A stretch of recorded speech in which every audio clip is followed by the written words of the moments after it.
नमस्कार, मैं हूं आपके साथ मयंक। आज 16 तारीख है। मैंने अपने सुबह के वीडियो में ही आपको बताया था कि ये डील पटरी से उतरनी शुरू हो गई है। जिस डील की बात हो रही है ये ऑलरेडी कोलैप्स होने शुरू हो गई है और दोनों ही के बीच में अच्छा खासा मतभेद देखने को मिल रहा है, अमेरिका और ईरान के बीच में।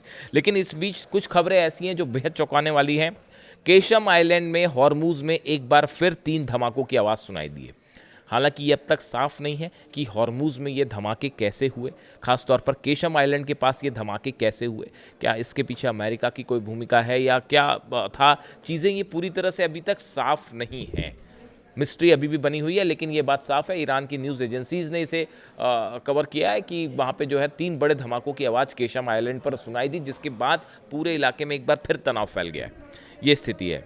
इसके अलावा देखिए, एक और अहम खबर बाहर आई है। सैटेलाइट इमेजेस आना शुरू हो गई हैं कुवैत के उस बेस की जिसके ऊपर ईरान ने हमला किया था। देखिए, मैंने आपको बताया था वहाँ पर बड़ी संख्या में जो है नुकसान हुआ है, बड़ी मात्रा में नुकसान हुआ है और रडार सिस्टम को तबाह कर दिया गया। हमने सबसे पहले आपको एक खबर बताई थी कि अमेरिका का जो रडार सिस्टम है वो पूरी तरह से तबाह हो गया है और अब उसको ऑपरेट करने के सिचुएशन में नहीं है। एग्जैक्टली ये बात कही थी मैंने आपको। अब देखिए, सैटेलाइट से जो तस्वीरें सामने आई हैं, satellite images circulating online have suggested that the Iranian military strike destroyed an ASR 1000L tactical air surveillance radar at Ali Al Salem Air Base in Kuwait। इनका जो सबसे बड़ा रडार था अमेरिका का, जिसे ASR 100L कहते हैं, tactical air surveillance radar था, ठीक उसके ऊपर मिसाइल गिरी है। जो सैटेलाइट की तस्वीरें आई हैं उसने दिखा दिया है पूरा का पूरा सैटेलाइट जो रडार सिस्टम है वो पूरा का पूरा तबाह हो चुका है। और बताया जा रहा है कि जब ये हमले हुए उसके बाद वहाँ पेट्रियट सिस्टम लगे हुए थे, थार्ड लगे हुए थे, खासतौर पर पेट्रियट। और अमेरिका शायद ये सोच के चल रहा था कि जो मिसाइल्स फायर की जाएंगी उसको पेट्रियट रोक देगा। इस वजह से वहाँ पर चीज़ें हटाई नहीं गई थी।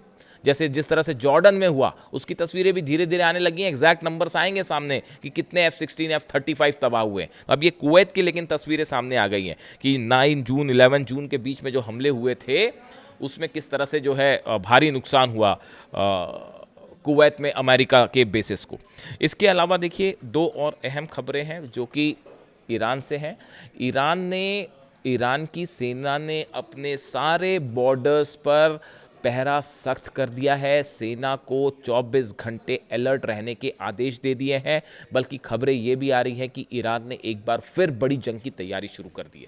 देखिए, एक तरफ तो डील की बात हो रही है, MOU साइन करने की बातें हो रही है, इलेक्ट्रॉनिकली उसको साइन भी हो गया, इस तरह की बातें आ रही हैं। फिजिकली जो है फ्राइडे को साइन होना है, लेकिन उसके पहले 3-4 मुद्दों को लेकर बड़ा बड़ा मतभेद दिखाई देने लग गया है डोनाल्ड ट्रंप और ईरान के बीच में। इसको लेकर अगले वीडियो में एक बड़ा खुलासा करूंगा मैं।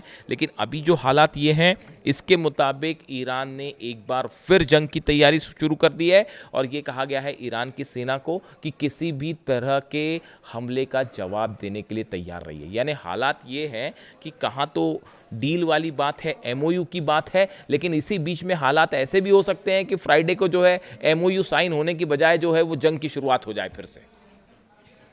इजराइल ने साफ कर दिया है, नेतन्याहू की तरफ से खुद ये कहा गया है कि ये जंग अभी ख़त्म नहीं हुई है। उसके साथ ही देखिए, ये बेहद अहम मुद्दा है, लेबनान से इजराइल पीछे आने को तैयार नहीं है। जिस ज़मीन पर लेबनान की कब्जा कर रखा है इजराइल ने, वो खाली करने को तैयार नहीं है। यही हालात सीरिया पे हैं और गज़ा को लेकर भी स्थिति ऐसी ही है। यानी इजराइल ने साफ कहा है, हम किसी सूरत में लेबनान में अपना ऑपरेशन नहीं रोकेंगे। और इसके लिए अगर ये डील हो जाती है तो ये इजराइल के लिए बहुत बड़ा झटका माना जाएगा और इसी तरह के रिएक्शन इजराइल से आने शुरू हो गए।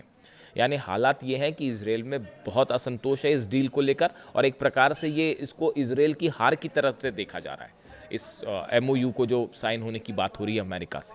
इसीलिए ये बताया जा रहा है इजराइल में लगातार बैठकों का दौर जारी है, मोसाद इन्वॉल्व है, सिक्योरिटी एजेंसीज इन्वॉल्व हैं, उसमें जो है नेतन्याहू शामिल हैं। और हो सकता है कि जल्दी ये G7 की बैठक ख़त्म होने के बाद आपको एक बार फिर बड़ा एक्शन देखने को मिल जाए ईरान और इजराइल के बीच। यानी अब मामला जो है वो अमेरिका से हट के ईरान और इजराइल के बीच 1-to-1 होने की संभावना जताई जा रही है, आशंकाएं जताई जा रही हैं कि अगर लेबनान में ऑपरेशन जारी रहता है इजराइल का, यानी ईरान की तरफ से हमला तय है। देखिए, पिछली बार जब बेरूत पर हमला किया था इजराइल ने, उस समय ईरान की तरफ से रिटेलिएशन होना तय था। ईरान ने रात के समय मिसाइल्स तान दी थी, बस बटन दबाने की देर थी।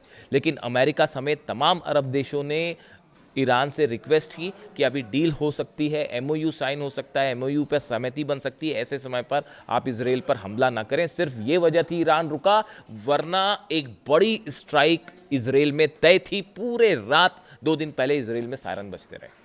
ये हकीकत जो है वो सब जानते हैं।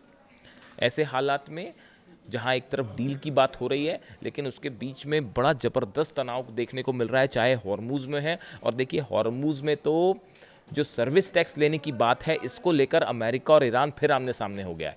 ईरान की तरफ से ये कहा गया है कि हॉर्मूज़ जैसे ही खुलेगा तो यहाँ पर एक सर्विस टैक्स लिया जाएगा। ये वहाँ से गुजरने की जहाज़ों को गुजरने के लिए किसी तरह का टैक्स नहीं होगा। ईरान का कहना है कि जो ये टैक्स वाली बात है, ये टैक्स जो है एनवायरमेंटल प्रोटेक्शन के लिए होगा, नेविगेशन किसी तरह से, मतलब वहाँ पर जहाज़ों को गुजरने के लिए परमिशन के लिए टैक्स नहीं लिया जाएगा। ईरान का कहना है एनवायरमेंटल प्रोटेक्शन के लिए, इंश्योरेंस सर्विस के लिए इस तरह का जो है एक टैक्स वहाँ पर दिया जाएगा। इसको लेकर ईरान और अमेरिका के दोनों के दावे अलग अलग। अमेरिका ये कह रहा है कि वहाँ किसी तरह का कोई जो है टैक्स जो है ईरान की तरफ से नहीं लिया जाएगा, लेकिन ईरान ने बात साफ की कि वहाँ एक सर्विस टैक्स होगा, जो जहाज़ गुजरेंगे उनके इंश्योरेंस के लिए, एनवायरमेंटल इश्यूज़ के चलते वहाँ पे जो है टैक्स लिया जाएगा। यानी इस मुद्दे पर भी दोनों देशों के बीच साफ मतभेद है। तो फ्रांस की भी एंट्री हुई है, फ्रांस ने भी कहा है कि हम किसी तरह का टैक्स मंजूर नहीं होगा। यानी कुल मिला के इस डील में कुछ भी साफ नहीं है, ए से जेड तक कुछ भी साफ नहीं है।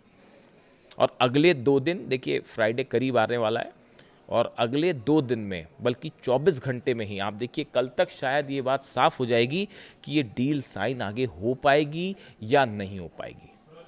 इस बीच में ईरान में ज़बरदस्त असंतोष देखने को मिल रहा है। वहाँ के लोग इस बात से कतई जो है वो सहमत नहीं है कि ये डील साइन की जाए, किसी भी तरह की डील साइन हो।